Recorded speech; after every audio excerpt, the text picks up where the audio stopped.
So I just wanted to share my fitness journey with you for a few reasons. One, because people are asking.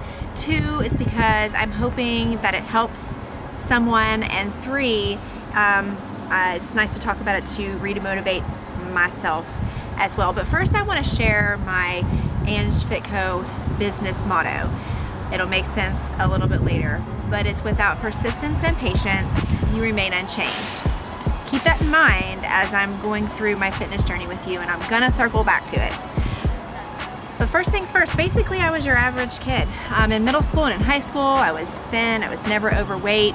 I ate what I wanted, I ate junk food, I ate fast food, I could do what I wanted to. I was into sports, I played volleyball, I played softball, I was a cheerleader. I played basketball for a minute and I realized that's just not the sport for me. So I quit that.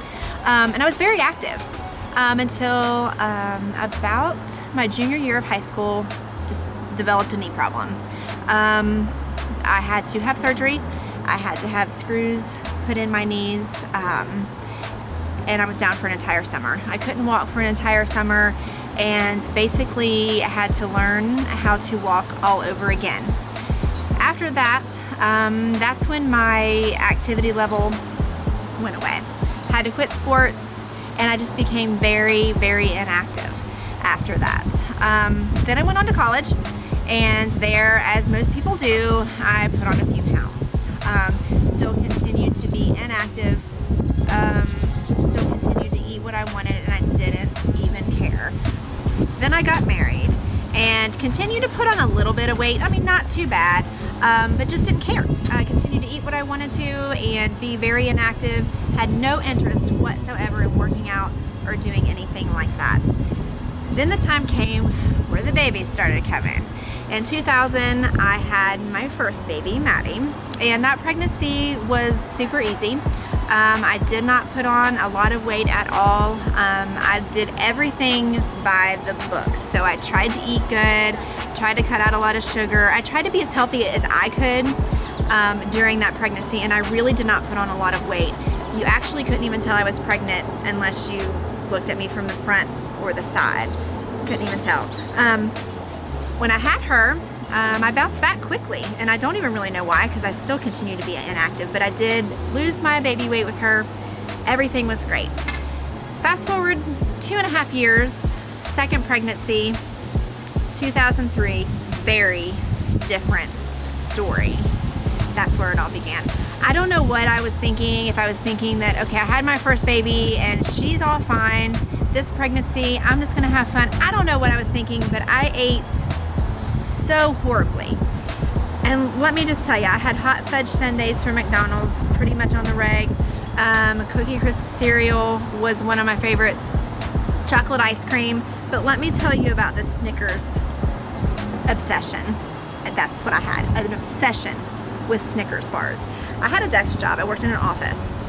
So there was a vending machine, and every afternoon after lunch I had to have my Snickers. So I would walk down the hallway, I would put my money in, I would push C3, and yes, I still remember it was C3, and the Snickers would pop out and I would eat it. But sometimes it would get stuck. So what I would have to do is put in more money and hopes that that one would fall out, the one that was stuck, and then the other one would fall out. So in theory, I thought I would eat one, put one up for later. Yeah, that never happened. Every single time, I would eat both. So needless to say, I gained a lot of weight with this pregnancy. I was huge. You definitely could tell I was pregnant from whatever angle you wanted to look at me at. After I had Brooke, I did not bounce back. I kept that weight on. For 2 years, I held on to that weight. We moved to Atlanta from West Virginia, and I decided, okay, if I'm gonna be here, I'm gonna need to do something about it. So I decided to join a gym. Jeff and I drove to an LA Fitness. I went in there, and I was so overwhelmed. There were people everywhere that looked amazing. I mean, women walking around in their sports bras and their yoga pants, and guys that were all ripped up, and I'm thinking, oh my gosh, this is not the place for me. I was so overwhelmed and intimidated. So I walked to the car, shut the door, cried for I don't know how long. I didn't know what I was gonna do. So I drove down the road to a smaller gym, went in, much better. It was a Fitness 19, 24-hour gym. It was very homey and very comfortable. That's where I started working out to try to get rid of baby weight, number 2. I had to hire a trainer because I had no idea what I was doing in the gym. Not one clue. I knew how to turn the treadmill on. That was just about it. So I hired a trainer. I worked with him for 9 months, but that's all I did was work out. I still was very, very stubborn with the food. I was a horrible client. I told him I will work out and do the hardest workout you want me to do, but don't ask me, don't even talk to me about the food. So I did that for 9 months, got into much better shape. I did get results. Everything was better. And then literally the day my last training session with him, literally, I found out I was pregnant again with number 3. So that pregnancy went a lot like my second one, being that I ate whatever I wanted to, and I gained a bunch of weight, got huge, even bigger than I did with Brooke, and then I had him, and I did not bounce back after that either. I continued to stay way overweight, and I did for 2 or 3 years. When I was that big, I had all sorts of feelings inside. I was unhappy with myself. I was happy with my kids. I was happy with my marriage, but I was unhappy with myself. And that was spilling over into my family. So it was not only affecting me, but it was affecting my family and my relationships. I had very low self-esteem. I was very self-conscious. I would wear the baggiest clothes I could find to hide the muffin top, and I had a big old muffin top to hide that, and didn't want to look in the mirror, didn't really want to go anywhere. And one day I was cleaning out my closet, and this is what triggered the whole thing. I was cleaning out my closet, trying on clothes, getting rid of some, keeping some, and I put on these white pants. They were my favorite white pants. Put them on, but I couldn't even button them. And that's when I realized, okay, I've got to join a gym again and get this done. So on March 19th, 2011, I decided to join a gym again. I joined Snap Fitness, and that was the day that I said I was going to change my lifestyle. But it was still a struggle. I worked out, but I still could not give up that food, fast food. And let me tell you, I lived in Atlanta, so I had an hour commute to and from work. And this is how bad I was with fast food. I would leave in the mornings on my way to work. I would go through McDonald's drive-thru. I would have a bacon, egg, and cheese biscuit and a large sweet tea. Then I would get to work, and the people that I worked with know this is true. I had a candy drawer. It was to my right. And all day, I would reach in the candy drawer all day long. This is what I would do all day. Then I would go to lunch, Arby's a lot, have an Arby's melt. And no, I would not have French fries as a side. I would have mozzarella sticks as my side. And then I would have a large Coke, not even Diet Coke, a large Coke. Then I would go back to work and candy drawer all day long, candy drawer. Then I would leave to go home and take a bag of chips with me and probably some more candy and a Coke, and I would drive home to get home and eat what we were eating for dinner, which was probably some sort of processed crap. Pizza, spaghetti, lasagna, whatever, and probably have another Coke and a dessert after that. So I was eating 5 times a day like they say you're supposed to, but it obviously was horrible food. So I did that for a long time, but with the working out, I did get a little bit of results. So after about 5 months, I went and put those white pants back on, and they buttoned, but they were super tight.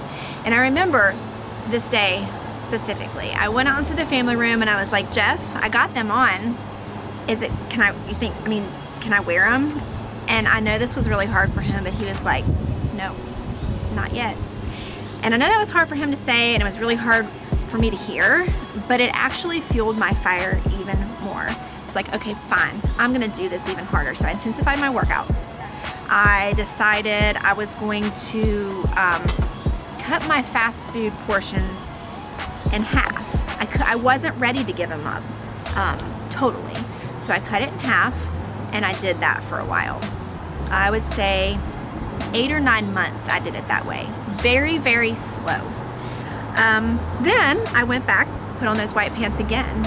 And they buttoned, of course, and they zipped, and I went out in the family room and I was like, now can I wear them? And he was like, yes, now you can wear them, which fueled my fire even more. I wanted to go harder. So I said, what happens if I just do fast food once a week and intensify my workouts even more? And during the week, try to clean up my diet a little bit. Did that for a period of time. During that period of time, I started toying around with the idea of I really am enjoying working out and enjoying this lifestyle change that I'm making. Maybe I could do this for a living, because I knew I didn't want to sit behind the desk for the rest of my life. So I decided maybe I could help people too. But I still needed to get myself into better shape in order to do that. So I cleaned up my diet, intensified my workouts, fast food only once a week, gave up sweets altogether, because that was my downfall. So no more candy drawer, no more sweets after I ate, period. After about 6 months of that, put on those white pants again, and not only did they fit, but I felt like they were a little bit loose. And I was actually able to take them off without even unbuttoning them or anything. So I finally realized that I reached my original goal. My original goal was to get into those pants, but I even went beyond that, so I knew I could do it. In 2014, I became a personal trainer, and I love helping people realize that you can set goals and that you can actually reach them. I've been there, I've done it, I've fought the fight. I've felt the feelings of feeling like you're gonna always be overweight. You're never gonna get in whatever size you wanna get in again. You're never gonna have abs again. You're lying to yourself. I lied to myself for the longest time. Even back in high school and college, when I wasn't overweight, I never had abs. Never thought I could. Fast forward to now, and it's taken time. I'm 42 years old, I've had 3 kids, and I'm proud to say I do have abs. So you can do it. So I'm hoping that this has helped someone in some way that feels like that they're stuck, that they can't do it, to realize that you can. So now, going back to my motto, without persistence and patience, you remain unchanged. I had to be persistent.